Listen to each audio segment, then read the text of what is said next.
Yauwa, yadda za mu yi p2p mu fitar da kuɗinmu daga OKX zuwa account ɗinmu. To da farko ya kasance kana da OKX account ko Bybit ko dai wata exchanger da kake so ka yi rinƙa trading da ita. So yanzu dai a wayoyin da exchanger da suke dai trending yanzu wanda suke tashi gurin in an yi mining ake saka coin babu kamar ita OKX da kuma Bybit. So akwai exchanges da yawa. So da me za mu yi a farko?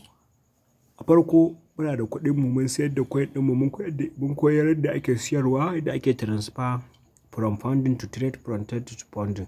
So yanzu ma kuɗinmu suna a cikin wallet ɗinmu. So muna so za mu mayar da su pounding account sai mu je mu p2p sai mu siyar. So yanzu zan yi transfer dala 16 zuwa pounding account ɗina. Zan je in yi p2p in sai da dala 16. So da farko abin da zan yi shine zan fara zo in danna transfer. So kuɗina suna a wallet, suna a normal trade account.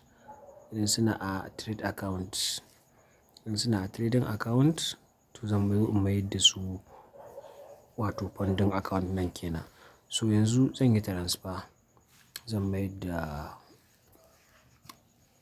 dala 16 zuwa account ɗina na pounding. So da shi pounding account shine account ɗin za ka iya yin transfer ka fitar da shi ka tura wani guri ko kuma ka yi p2p ka sayar. So yanzu dala 16 na yi transfer ɗinta. Na yi transfer ɗin dala 16 daga trading account zuwa pounding account. Dala 16 na yi transfer ɗinta successful yanzu. Yanzu dama $36 ta rage and 48 yanzu saura 23 and dala a trading account kenan. Kun gani from to. So shine sai ku karantawa kuna fahimta wani abu. So yanzu mu je kuɗina suna cikin pounding account. Za mu je sai mu gansu. Yanzu kuɗina sun dawo nan.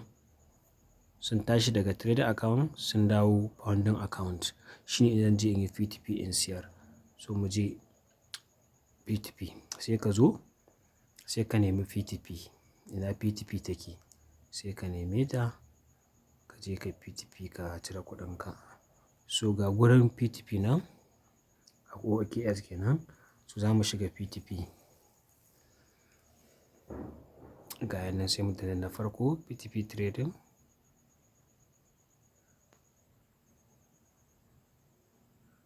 Wai bidiyon can ana kallon bidiyon nan kai? Ana kallon fuskata. So shi kenan normal. Ga yanan mun fita muna a trading account. Normal lafiya lau. So me zai faru? Sai ka zaɓi wato wanne price kake so ka siyar. Ana lura da abu biyu a nan guraren zuwa abu ɗaya. Abu na farko za ka lura kai dala nawa gare ka. Sannan kuma shi merchant mai sayan dalan yana cewa daga dala kaza zan iya siya, daga dala kaza ba zan siya ba. To ni yanzu ina da dala 16. To zan je in duba in gani. Yanzu kun ga na farko cewa yayi okay za ka zo ka lura da nan gurin. Akwai buy akwai sell. To tun da sayarwa za ka yi sai ka zo ka danna sell. Ka zo ka taɓa sell. To ka zo ka taɓa sell me zai faru? Ga yanan sell. Shi wannan gashi nan zai saya. Kun gane? Amma daga dala 100. Daga dala 100 shi zai iya siya. Ba zai iya siya ba sai sama daga dala 100 abin da ya ƙasa shine zai iya siya 100,000 kenan da wani abu. So sai ka tafi ƙasa. Nan duk ba farashin mu. Wannan kuma shi ma available $69 USDT so. To sai dawa dai za mu sell za mu yi. Wannan shi kuma daga 80,000 zuwa abin da ya sauka shine zai iya siyarwa. Ba zai siya ƙasa da haka ba. To ga wani nan gurin kuma shi ya ce daga 10,000. Daga 10,000 zuwa miliyan 3 zuwa miliyan 13 to duk zai iya saya. Daga kan 10,000 abin da ya kai miliyan 3 miliyan 13 duk zai iya sayarwa. To yanzu shi kenan ni tunda daga 10,000 gare ni aƙalla dala 16 za ta iya kamawa 20,000 da hayaniya. So kuma dai nawa ne za mu gani. Sai mu ce to ba matsala mu sayan mashi sai mu taɓa. Sai mu zo mu taɓa sell sai mu saida mashi. Yauwa ga yana mun zo mun taɓa sell za mu sayar masa. To dala 16 ce dama na turo. Ga ta nan kuna gani available dala 16. Kun gani? Available dala 16. Order limit ma'ana daga naira 80,000 daga 3,000 zuwa 81,000 zai iya saya. Idan ta wuce ta kai 100,000 ba zai iya saye ba. Kun fahimta? In ta wuce ta kai 100,000 ba zai iya saye ba. To don haka tunda kuɗinmu daga ya fi 3,000 kuma bai kai 80,000 ba duk za mu iya sayar masa. To yanzu za mu je mu taɓa sell ɗin mun taɓa sai mu zo mu danna max all. Ayya! Shi ma order shi ta riga ta yi ya ma riga har ya siya wani ya riga ya siya. To mu tafi next time mu tafi next har mu je mu samu wanda za mu iya saida mashi. Wannan shi kuma daga 50,000 ne. Wannan daga 80,000. Wannan 81,000. Wannan daga 500,000. Wannan daga 500,000 zuwa miliyan 2 zai iya siye. Alhamdulillah. To ga wannan nan kuma 13 USDT 5 million kenan. Gani 5,000. Har yanzu dai ba mu samu wanda zai siya ba fa. So ga wani mun ƙara samu kai. Kasuwa wallahi kuɗi dalar ƙara sauka take ta yi amma muna farin ciki da saukarta. Ba don koyo ba Allah insha Allah za a samu sauƙin kaya kwanan nan. Insha Allah. Allah ya sauƙaƙa mana. Ga dalar ta sauka amma matsiyatan kamfanonuwan sun kasa rage mana farashin kaya. So har yanzu dai ba mu samu fa wanda za mu iya sayar mawa ba. Saboda dalar tana ta sauka suna tsoron su saya. Suna tsoron su saya. Yau kasuwar ta rikice ne wallahi. Ayya shi sa kasuwar yau kayan suke wahalar saida amma ba a samun irin wannan long time ɗin ba ka daɗe ba ka saida USDT ɗinka ba. Kana zuwa shaf shaf za ka saida abunka. Dole ƙasa ƙasa zan yi sosai har in je in samu mai ƙaramin farashi in zo in sayar masa. Kai sun sa order da yawa yau ba su rike ba kirki ba mutunci. To a nan dai za ka zo ka zaɓi merchant ɗin da za ku ciniki da shi ku sayar masa. To har yanzu dai ban samu merchant ba. So ga wani nan dai 500 USDT kai 250 USDT 5,000 USDT 300 USDT zai iya siya 2,000 USDT. Har yanzu babu ƙananan merchant duk manyan merchant ce. So bidiyon dole fa zai yi tsawo saboda ana so a koyar da ake p2p ne direct. Kai wai har na ƙure merchant ban samu wanda zan saida ba dala. Kai jama'a to wallahi kun ga dai har na riga na ƙure amma bara mu ƙara komawa maybe network ne. Har na zo na ƙure ban samu wani adadin dala 20 da zan iya sayarwa ba. Kai kuma ba komai bane fa ya ja haka ba. Kasuwar ce da ta rikice dalar na ta sauka. To shi sa suke tsoron sayan kayan yanzu. Sai su sa high price ɗin da kai ƙaramin ƙarfi in ka zo sayarwa dai kai ta bujin neman mai saye. Ƙarshe ka rasa su ƙarshe har sai kasuwa ta zo ta yi stable sannan su a ci gaba da saye da sayarwa simple easy. So gaskiya a yanzu dai na kasa samun wanda zai siya daga dala 1000 kun ga fa. Da wannan daga dala 11,000 zai iya siya. Daga in zai siya sai ka tabbatar kana da naira miliyan 1 zuwa miliyan 14. Kun gani? So har yanzu ba mai ƙaramin ƙarfi. Kai. Ga wani nan mai 5 USDT. To bari mu shiga kuɗin sun yi kaɗan. 5 USDT ne za a siyar. To amma bara in yi sai da 5 USDT ɗin ba don kuma ta in gwada muku. To yanzu kun ga wannan dala 5 ce iya abin da zai iya siya zuwa 7,000 abin da zai iya siya kenan. Daga kan naira 1,000 limit order zuwa 7,600. To bari zan saida mashi guda 5.8 sai ya samu kuɗi don ku gani. So mu je mu danna sell. danna sell.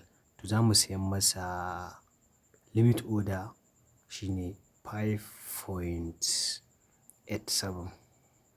Kuɗin gashi nan zan sayan masa 5.87. Sorry, network ba kyau wallahi. Zan sayan masa 5.87 adadin kuɗinsa.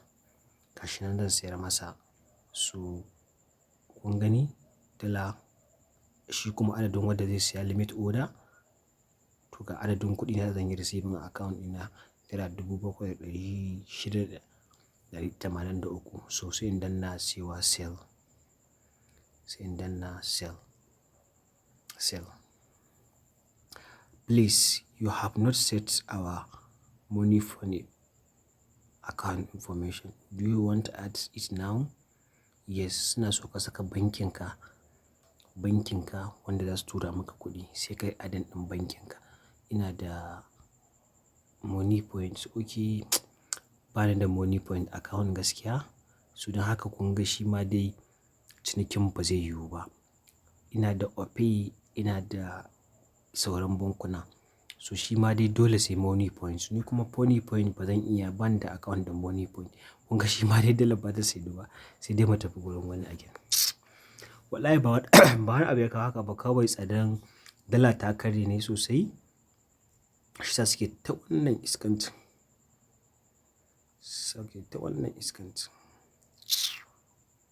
So medium dai ba zai yiwu ba. Dole zan yi haƙuri sai next.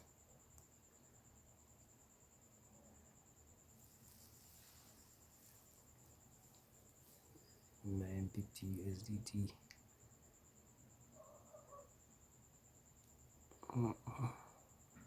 Ga wani Abubakar Sadiq mai ruwa. Shi ma da kan 50,000 zuwa abin da ya sama sannan zai iya siya. Ga wani Standis Genesis.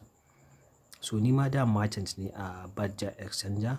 To kawai na ga ba su biya na ma ni na daina wannan merchant. To wahala ce. To na so a ce gaskiya yau mun koyi yadda ake yi p2p ɗin nan direct. Ba don komai ba saboda akwai waɗanda suke so su sayar da dalarsu da suka samu a kan Binance. Wasu har yanzu ba su fitar ba. So abin da ya ƙi yiwuwa, kasuwar ta riga ta rikice.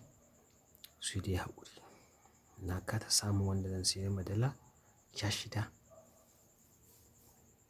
Na kasa samun dama akwai wanda zai sayi dala ko 30 ce ma in sayar.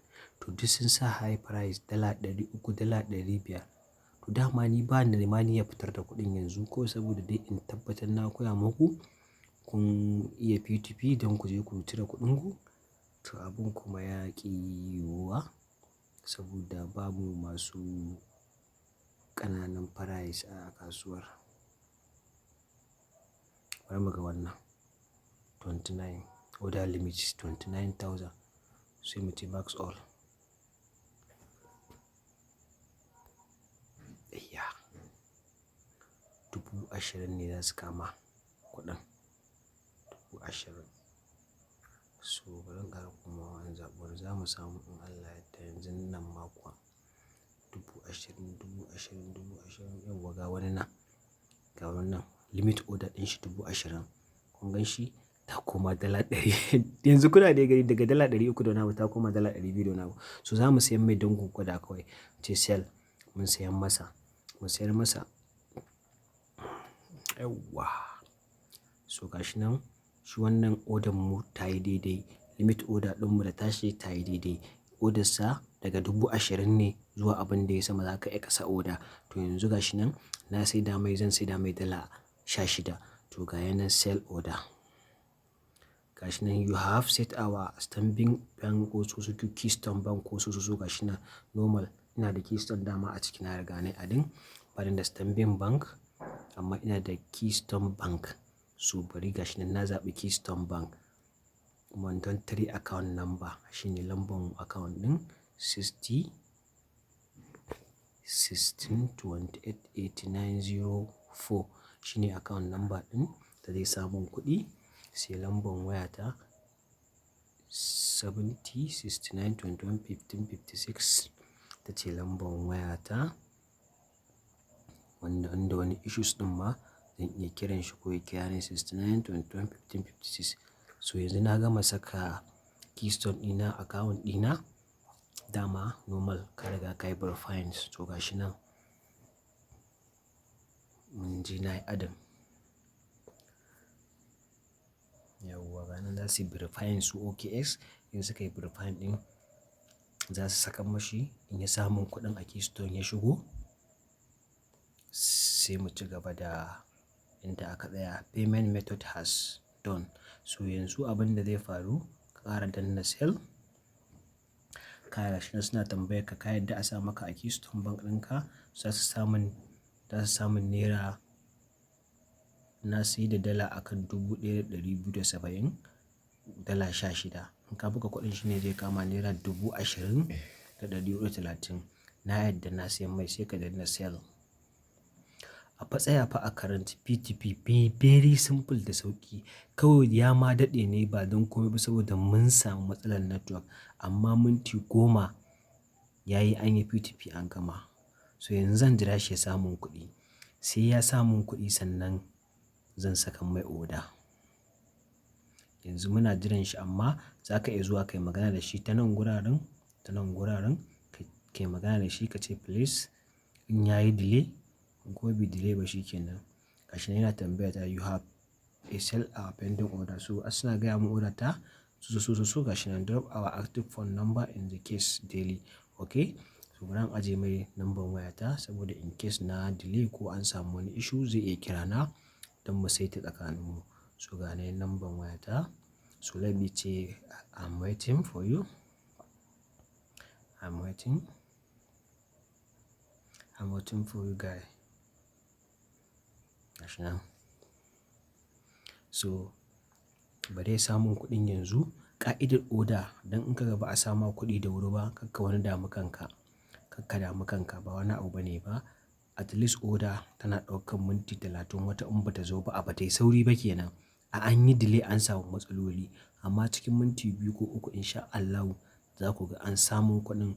Na kuma mashi yadda zan mashi releasing ɗin order, in saka mai order bayan ya samu kuɗi. Sai ya sa maka kuɗi, sai ya tabbatar kuɗi ya shigo account ɗinka sannan za ka yi saka mashi order. Idan kuma kuɗin suka shigo account baka saka mai order ba, zai iya reporting ɗinka. In yayi reporting ɗinka za a yi seizing ɗin account ɗinka. Kuma za a yi tracking ɗinka. Duk yadda kake tunanin tsaro akwai tsaro. Ko kuɗin wani ka gwada shi to za a bi ka yi an ka kawo su. So yanzu muna jira ya samun kuɗi. Ina jira ya samun kuɗi. Gashi nan dai har yanzu ban ga alert ba. p2p ga ta nan order pending. Muna jiran ya sa kuɗi.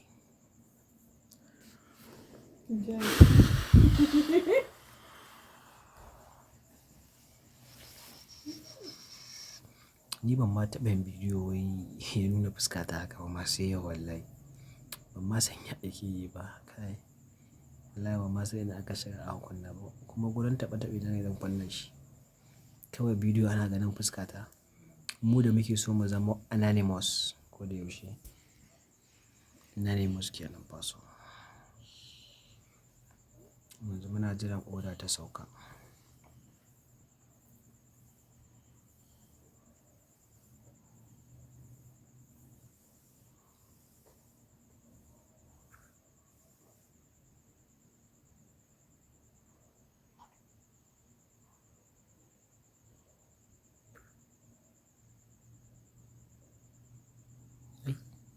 Kusan 20 da wani abu.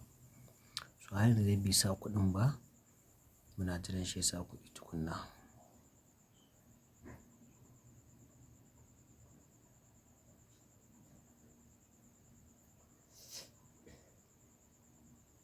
Gashi nan.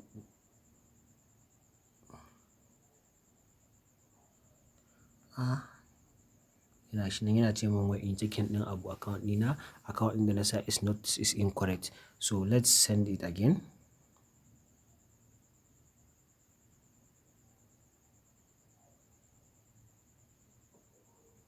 Kuma ba komai bane, duk daidai na sa. Iskanci ne kawai saboda dala nan na sauka. Ana sa ran za ta dawo 800 in Allah yadda. 60 16 28 89 04 shine keystone.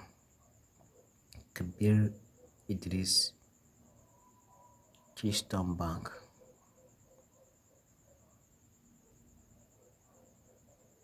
So gashi nan dai na sake tura mashi account number ita dan dai ya samu ku gani. Kai bidiyon yayi tsawo sosai fa. Wallahi yayi tsawo.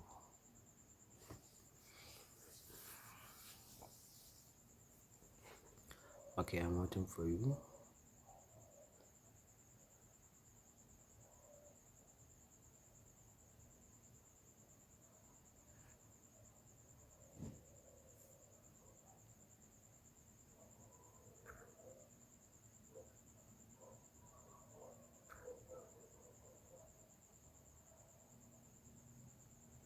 Eh 60 16 28 89 04 ni ne na yi kuskure gaskiya ni. Na yi kuskure sosai 04. Ban sa daidai ba, na yi kuskure.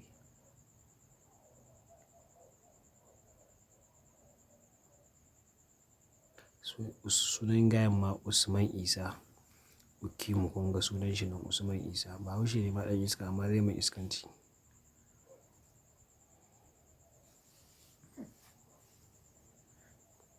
An ƙara mai magana Malam Usman Amatu.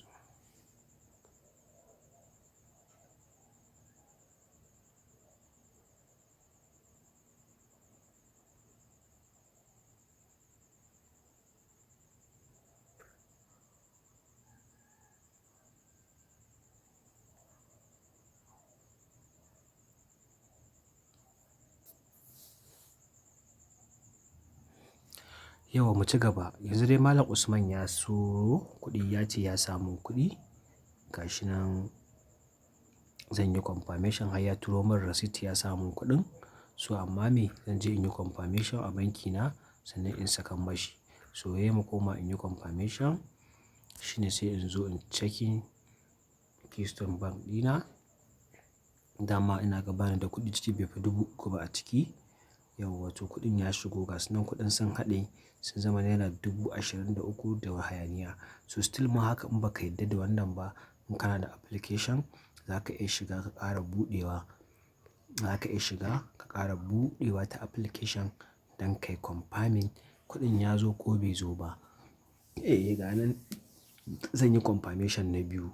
Komai ana so ka yi shi da hujja da kuma dalili. Alhamdulillah. Yes gashi nan dai na shiga history ɗina. Lallai kuɗin sun shigo normal ba matsala. To yanzu me rage? Zan je in mashi releasing ɗin wato order sa yanzu. Yauwa to yanzu bayan kuɗin sun shigo kai kuma me za ka yi next a matsayin ka wanda yake jira? Sai ka zo kawai ba ma sai ka je kai mai surutu ba ko wani abu. Indai kuɗin sun shigo kawai sai ka zo ka danna release. Sai ka zo ga releasing orders nan. Kun gani release crypto sai ka kawai ka saka mai sai ka danna releasing. So OKX za su tambaye ka are you sure ka tabbata kuɗinka sun zo? Eh ka tabbata kuɗi sun zo. Normal kawai sai ka yi masa release order. Shikenan. Shikenan in ka saita password sai ka sa password ɗin. In kuma ka saita wato ainafin tamfirin sai ka sa tamfirin. Ni ga nan na sa tamfirin already. So na riga yanzu na yi mashi releasing order kuɗina sun shigo. So sun ce in bashi tips. Shin in bashi positive ko negative? Shin yayi sauri ko bai sauri ba? To zan dai bashi positive ba don komai ba. Kuɗin shi ya zo ni ne na yi delay gurin saka ko kuma in ce ni ne na yi mistake gurin saka wato ainafin wato account. Wajen sauri saboda wai kan bidiyon yayi nauyi. Zan yi sauri kuma aka zo aka yi delay. So shi in bashi tip kawai. Submit kawai normal shikenan. Shikenan kun gani congratulations kuɗi sun zo. Na saka mashi kuɗinsa very simple shi ma ya saka min nawa. Shikenan wannan fa yadda ake yin p2p babu wani wahala. Kawai sai ka fita ka je ka cigaba da mu'amalarka. Za ka ga kuɗin ga yanan a cikin dama dala 51 an cire dala 16 kun ga saura dala 35.